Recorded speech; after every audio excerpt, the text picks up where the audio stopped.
அனைத்து நண்பர்களுக்கும் வணக்கம். உங்கள் ஆஸ்ட்ரோ பழனிசுவாமிகள் பேசுகிறேன்.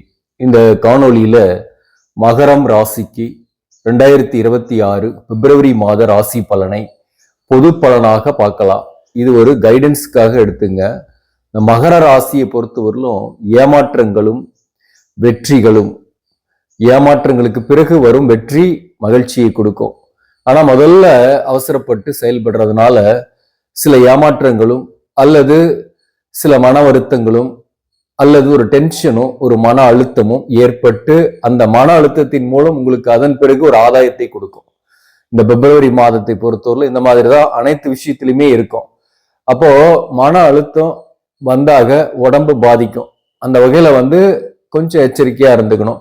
சில விஷயத்துக்கெல்லாம் அதிகமா கவலைப்பட்டு மன அழுத்தத்தை ஏற்படுத்திக்காம கேஷுவலா இருந்தீங்கன்னாவே சில விஷயம் தானாவே நடக்கும். எந்த விஷயத்துக்காக ரொம்ப எஃபோர்ட் போடுறீங்களோ அது தடையா இருக்கும், தள்ளி போகும். இந்த மாதத்தை பொறுத்தவரையிலும் சூரியன் ராசிலேயே பிப்ரவரி 13ஆம் தேதி வரை இருக்கும்.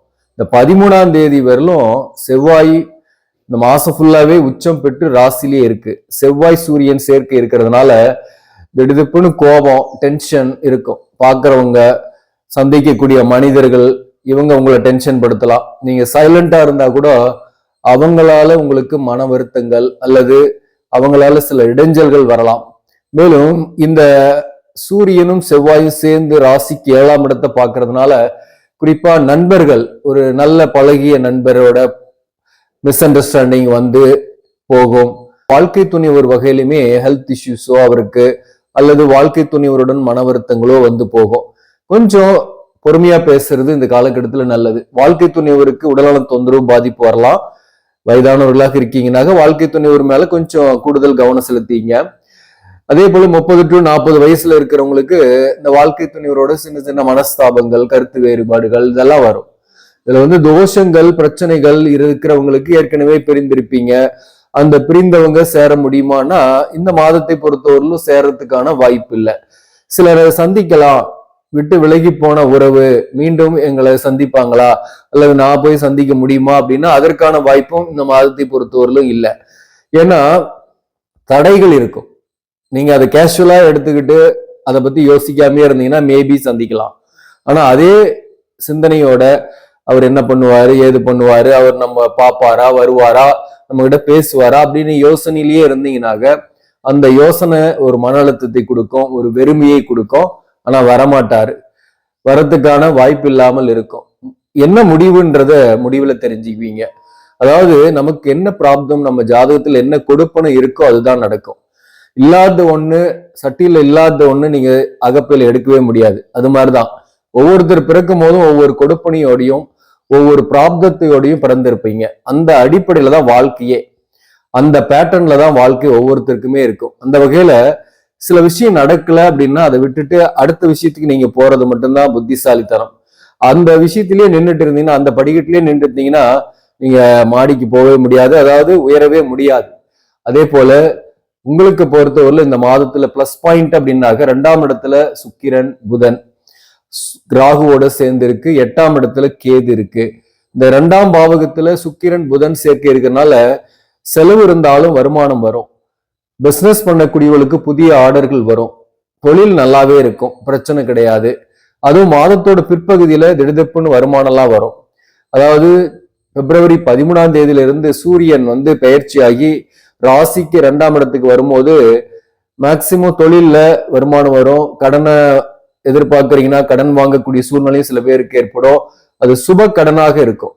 அதாவது பிள்ளைகள் வகையில சுபகாரியங்கள் நடக்கிறதுக்கு அல்லது உங்களுக்கே கூட திருமணம் ஆகலனாக திருமணத்துக்காக வரன் பார்க்குறீங்கனாக்க அந்த திருமணம் போன்ற செலவுகளுக்காக கடன் வாங்கக்கூடிய சூழ்நிலை, அல்லது வீடு வாங்குறது அல்லது வாகன கடன், இந்த மாதிரி கடன் வாங்கக்கூடிய சூழ்நிலை இந்த மாதத்துல இருக்கு.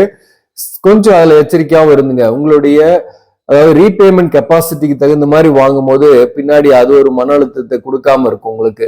2ஆம் பாவகத்துல சுக்கிரனும் புதனும் ராகுவும் சேர்க்கை என்பது பொதுவாகவே இந்த காலகட்டத்துல 10க்குரியவன் 2ஆம் பாவகத்தில் இருக்கும்போது பிசினஸ் பண்ணக்கூடியவர்களுக்கு வருமானம் வரும். வேலையில இருப்பவர்களுக்கு எதிர்பார்த்த பதவி உயர்வோ ஊதிய உயர்வோ மாதத்தோட பிற்பகுதியில கிடைக்கிறதுக்கோ அல்லது அதோட செய்திகள் வருவதற்கோ வாய்ப்புகள் உண்டு. உத்தியோகம் தொடர்பான இழுபறிகளோ அல்ல சில பிரச்சனைகளோ இந்த மாதத்தில் பிற்பகுதியிலிருந்து நீங்கும்.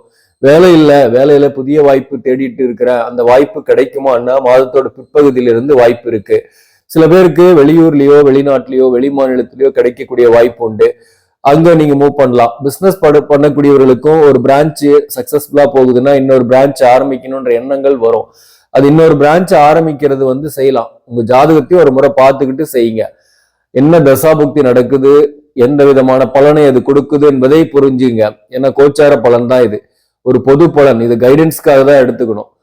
இந்த மகரம் ராசிக்கு இந்த மாதத்தை பொறுத்தவரையில எந்தெந்த தொழில்லாம் சிறப்பாக இருக்கும்னாக்க, இந்த சுக்கிரன் 2ஆம் பாவகத்தில் இருக்கு.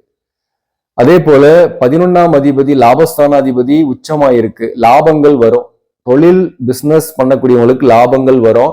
அது எந்த தொழிலா இருந்தாலும் சரி. அதுல எக்ஸாக்டா சொல்லும் போது பாத்தீங்கன்னாக்க நிலம், விவசாயம், ரியல் எஸ்டேட்டு, மண்மனை தொடர்பான தொழில், மருத்துவம், உணவு சார்ந்த துறை, அரசு சார்ந்த துறையில் இருப்பவர்கள், ஆடை ஆபரணம், மீடியா சார்ந்த துறை, கம்ப்யூட்டர் சார்ந்த துறை, வாக்கால் பிழைக்கக்கூடிய கல்வித்துறை, இந்த துறைகளில் இருப்பவர்களுக்கு பதவி உயர்வோ ஊதிய உயர்வோ அல்லது ஒரு முன்னேற்றமான சூழ்நிலையோ கண்டிப்பாக உண்டு. அதே போல சனியை பொறுத்தவரையிலும் இந்த மாதத்துல ராசிக்கு 3ஆம் இடத்துல திருக்கணித பஞ்சாங்கத்தின்படி இருக்கு. அந்த வகையிலையும் சரி, உங்களுக்கு நிறைய எஃபோர்ட் போடுவீங்க, முயற்சி பண்ணுவீங்க. அடிக்கடி பயணங்கள், நண்பர்களோட அல்லது வாழ்க்கை துணிவரோட அடிக்கடி பயணங்கள் ஏற்படும். சிறுதூர பயணங்கள், ஒரு டிராவல் மாதிரி போயிட்டு வர்றதுக்குள் சூழ்நிலைகள்லாம் இருக்கும். ஆனாலும் நீங்க நண்பர்களோட போகும்போது கொஞ்சம் கேர்ஃபுல்லாவும் இன்ட்ராக்ட் பண்ணணும். திடீர்னு நல்லா சந்தோஷமா போயிட்டு வரும்போது மனஸ்தாபத்தோட அல்லது கருத்து வேறுபாடோடு வரக்கூடிய வாய்ப்புகள் உண்டு. அதே போல 3ஆம் இடத்துல சனி இருந்து 3ஆம் அதிபதியாக வரக்கூடிய குரு பகவான் ராசிக்கு 6ஆம் இடத்துல இருந்து வக்ரம் பெற்று இருக்கு. அதனால கடுமையான உடல்நல தொந்தரவு பாதிப்பெல்லாம் ஒன்றும் கிடையாது. மன அழுத்தத்தால தூக்கமின்மை அல்லது டென்ஷன் அந்த மாதிரி சின்ன சின்ன ஹெல்த் இஷ்யூஸ் தான் வரும். வக்கரமானதுனால மகர ராசி பொறுத்தவரை 6ஆம் இடத்துல குரு இருந்தாலும் பெரிய அளவுக்கு பாதிப்பு இல்லை. கடனே இருந்தாலும் கடனுடைய அழுத்தம் இல்லாமல் இருப்பீங்க. கடன் கேட்டாலையும் கடன் கிடைக்கும். கடன் வாங்கக்கூடிய சூழ்நிலையும் ஏற்படும். அதே போல எதிரிகள் இருந்தாலும் உங்களை ஒண்ணும் பண்ண முடியாது. அவங்களே யோசிப்பாங்க, எப்படா இவங்களை டம்மி பண்றது, டாமினேட் பண்றதுன்னு யோசிப்பாங்க. ஆனா இறைவன் உங்க பக்கம் இருக்கிறதுனால அவங்களால ஒண்ணும் பண்ண முடியாது. அதனால தைரியமா இருக்கலாம். வழக்குகள் இருக்கீங்க, அது சொத்து சம்பந்தமான வழக்கா இருக்கலாம் அல்லது டிவோர்ஸ் கேஸா இருக்கலாம். இதுல வெற்றி அடையக்கூடிய வாய்ப்பு உண்டு அல்லது உங்களுக்கு சாதகமாக செல்லும்.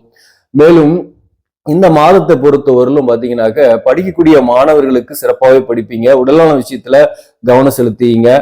கோவப்பட்டு பேசாம இருங்க.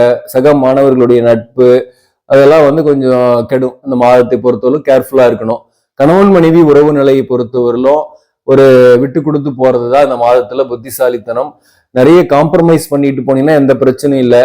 நாமளும் பார்ப்பேன், நானும் பேசுவேன் அப்படின்னா பிரச்சனை அதிகமா தான் போகும். காதல்களாக இருக்கீங்க, காதல்ல இருக்கீங்கன்னாக மகிழ்ச்சியே ஏற்படுத்தும். ஆனாலும் சின்ன சின்ன மனஸ்தாபம் இருக்கும். ஒரு நாள் சண்டை, ஒரு நாள் சமாதானம், இப்படி 1 by 1 போய்கிட்டே இருக்கும் காதலர்களுக்குள்ள. கல்யாண பேச்சுவார்த்தை கூட சில பேருக்கு, சில காதலர்களுக்கு ஏற்படக்கூடிய வாய்ப்பும் உண்டு. அது உங்க ஜாதகப்படி அந்த அமைப்பு இருக்கிறவங்களுக்கு, ஏன்னா இது ஒரு பொது பலன் தான். நம்ம ஜாதகத்துல அந்த அமைப்பு காதல் வெற்றி அடையணும்ன்ற அமைப்பு இருக்கணும். ஜெயிச்ச பின்னாடி வாழ்க்கை நல்லா இருக்கணும்னா நல்லா இருக்கும். ஜெயிச்ச பின்னாடி கல்யாண வாழ்க்கை ப்ராப்ளமா இருக்கும்னாக்க அது மாதிரி அனுபவிப்பாங்க. இதுதான் பேசிக்கான உண்மை. கேது 8ஆம் இடத்துல இருக்கிறதுனால தேவையில்லாத பயணங்கள், தேவையில்லாத அலைச்சல்களை தவிர்த்திருங்க. நிறைய எக்ஸ்பென்சஸ் ஆகும். இன்வெஸ்ட்மெண்ட் பண்றதுலயும் கொஞ்சம் கவனமா இன்வெஸ்ட்மெண்ட் பண்ணுங்க. செவ்வாய் உச்சம் பெற்று இருக்கிறதுனால நிலம் இன்வெஸ்ட்மெண்ட் பண்ணலாம். நிலம் தொடர்பான காரியங்கள் சக்சஸ் பண்ணும். வீடு வாங்குறது, இது மாதிரி இன்வெஸ்ட்மெண்ட் அதெல்லாம் பண்ணலாம். ஜுவல்லரி வாங்கலாம். ஷேர் மார்க்கெட் போன்ற விஷயத்துல மாதத்தோட பிற்பகுதியிலிருந்து தவிர்த்திருங்க. பிப்ரவரி 26க்கு பிறகு, ஏன்னா புதன் வக்கரம் ஆகுது. அந்த நேரத்துல ஷேர் கிராஷ் ஆகிறதுக்கு நிறைய வாய்ப்பு இருக்கு. ஸோ ஷேர் மார்க்கெட்ல ஆல்ரெடி பண்ணிட்டு இருக்கிறவங்களுக்கு சொல்றேன், உங்களுக்கு அந்த ப்ராப்ளம் இருக்கு, பண்ணிட்டு இருக்கிறீங்க, ஷேர்ல இன்வெஸ்ட்மெண்ட் லாங் டேர்ம் பண்றீங்கன்னாக்க நீங்க மாதத்தோட இறுதியிலிருந்து கொஞ்சம் தவிர்க்கலாம். ஒப்பந்தங்களை கையெழுத்து போடுறதை தவிர்க்கலாம். இந்த மாதிரி அக்ரிமெண்ட், அதாவது நிலம் வாங்குறது, விற்கிறதுக்கான ஒப்பந்தம், கன்ஸ்ட்ரக்ஷன் ஒப்பந்தம், இதெல்லாம் பிப்ரவரி 26ஆம் தேதியிலிருந்து தவிர்க்கிறது நல்லது. அடுத்த மாசம் தான் மேக்சிமம். ஸோ அப்போ பிப்ரவரி மாதம் ஒரு ஏமாற்றம், சில விஷயங்கள் இருந்தாலும் முடிவில் வெற்றி ஏற்படும். அதே போல உங்களுக்கு வரன் வருது, தள்ளி போய்கிட்டே இருக்கு, அதுல ஏமாற்றம் இருக்குன்னாக்க முடிவில் சக்சஸ் ஆகிறதுக்கும் சான்சஸ் இருக்கு. இங்க உத்திராடம் 2ஆம் பாதம், 3ஆம் பாதம், 4ஆம் பாதம் இருக்கும். இந்த உத்திராடத்தில் பிறந்தவங்களுக்கு புதிய கடன் வாங்குவீங்க. கோபம், டென்ஷனால சில காரியங்கள் தடைகளாகும் அல்லது ஏமாற்றங்களாகும். சிலருடன் கருத்து வேறுபாடு வரும் உறவுகளோட. அதே போல வாழ்க்கை துணைவருடன் கருத்து வேறுபாடு ஏற்படக்கூடிய வாய்ப்புள்ள காலகட்டம். கொஞ்சம் கவனமா இருக்கணும். உடல்நல விஷயத்திலையும் கொஞ்சம் கவனமா இருந்துங்க. அடிக்கடி பயணங்கள் போன்றவை ஏற்படும். வேலை விஷயமா ஒரு இடமாற்றம் ஏற்படக்கூடிய வாய்ப்போ அல்லது பதவி உயர்வுடன் ஒரு டிபார்ட்மெண்ட் சேஞ்ச் ஏற்படக்கூடிய வாய்ப்போ உண்டு. அடுத்தது அவிட்டம் நட்சத்திரத்தில் பிறந்தவர்களை பொறுத்தவரை இந்த மாதத்துல உடல்நலத்துல சின்ன சின்ன தொந்தரவு தான், பெரிய தொந்தரவு இல்லை. பிள்ளைகள் வகையில சுப செலவுகள் ஏற்படும். கடன் வாங்கக்கூடிய வாய்ப்பும் உங்களுக்குமே உண்டு. அதே போல சில எதிர்ப்புகள், பிரச்சனைகளை வெற்றிகரமாக சமாளிப்பீங்க. ஏமாற்றங்கள் இருந்தாலும் பிள்ளைகள் வகையில, வாழ்க்கை துணைவர் வகையில சில ஏமாற்றங்கள் இந்த காலகட்டத்தில் சந்திச்சாலும் முடிவில் உங்களுக்கு அவரால் சில ஆதாயங்களும் ஏற்படும். அவிட்டம் நட்சத்திரத்தில் பிறந்தவர்களுக்கு திருமணம் ஆகாதவர்களுக்கு திருமண வரன்கள் திருமணம் ஆகக்கூடிய வாய்ப்பு உண்டு. அதே போல திருவோண நட்சத்திரத்தில் பிறந்தவர்களுக்கு நண்பர்களுடன் கருத்து வேறுபாடு வரக்கூடிய வாய்ப்பு உண்டு. சிறுதூர பயணங்கள் அடிக்கடி போயிட்டு வருவீங்க. திருவோண நட்சத்திரத்தில் பிறந்தவர்களுக்குமே எதிர்பாலினர் நட்பு அல்லது கல்யாணம் ஆகாதவர்களுக்கு கல்யாணம் ஆகக்கூடிய வாய்ப்பு அல்லது வரன் வர்றது, பேச்சுவார்த்தை நடக்கிறது, காதல் செட் ஆகிறது போன்றவையும் திருவோண நட்சத்திரத்தில் பிறந்தவர்களுக்கு ஏற்படும். திருவோண நட்சத்திரத்தில் பிறந்தவர்களுக்கு திடீர் புகழும், தொழிலில் வளர்ச்சியும், தொழில் மூலம் ஆதாயமும், எதிர்பார்த்த பதவி உயர்வும் கிடைக்கக்கூடிய வாய்ப்பும் உண்டு. அல்லது வேலை இல்லாதவர்களுக்கு வேலை வாய்ப்பு கிடைக்கக்கூடிய வாய்ப்பும் இந்த காலகட்டத்தில் உண்டு. சோ திருவோண நட்சத்திரத்தில் இருப்பவர்களுக்கு கணவன் மனைவி உறவு நிலையில மட்டும் கொஞ்சம் மிஸ் அண்டர்ஸ்டாண்டிங் வரும். அல்லது அவருக்கு வாழ்க்கை துணைவருக்கு ஹெல்த் இஷ்யூஸ் செலவு பண்ண வேண்டியது இருக்கும். அதுல மட்டும் கவனம் செலுத்திங்க. இந்த மாதம் ஏமாற்றமும் ஏற்றமும் அப்படின்னு வேணா நினைச்சுக்கலாம். அந்த வகையில பாத்தீங்கன்னா ஃபர்ஸ்ட் நீங்க கவலைப்படக்கூடாது. சில விஷயத்துக்கு முடியும் போது வெற்றி அடையும். இதுதான் இந்த மாதம். இந்த மாதத்தை பொறுத்தவரையிலும் வழிபட வேண்டிய தெய்வம், நீங்க படுத்திருக்கக்கூடிய ரங்கநாதர், ஸ்ரீரங்கம் போயிட்டு படுத்திருக்கக்கூடிய ரங்கநாதரை வழிபாடு செஞ்சுட்டு வாங்க. அத்தனை தடைகளும் விலகும், தொழில் விருத்தியாகும், முன்னேற்றங்கள் ஏற்படும், கணவன் மனைவிக்குள் ஒரு அந்யோன்யம் ஏற்படும். கலஸ்திர தோஷம் இருக்கிறவங்க கண்டிப்பா போயிட்டு வாங்க, நன்மைகள் நடக்கும். ஆக நண்பர்களே, இந்த பதிவு உங்களுக்கு பிடிச்சிருந்தாக லைக் பண்ணுங்க. இதை மற்றவர்களுக்கும் ஷேர் பண்ணுங்க. இன்னும் நம்ம சேனலை சப்ஸ்கிரைப் பண்ணாம பாக்குறவங்க சப்ஸ்கிரைப் பண்ணி கண்டினியூ பண்ணுங்க. இதன் மூலம் உங்களுக்கு ஒரு சரியான ஜோதிட தகவல்களும் ஆன்மீக தகவல்களும் கிடைக்கும். நன்றி, வணக்கம்.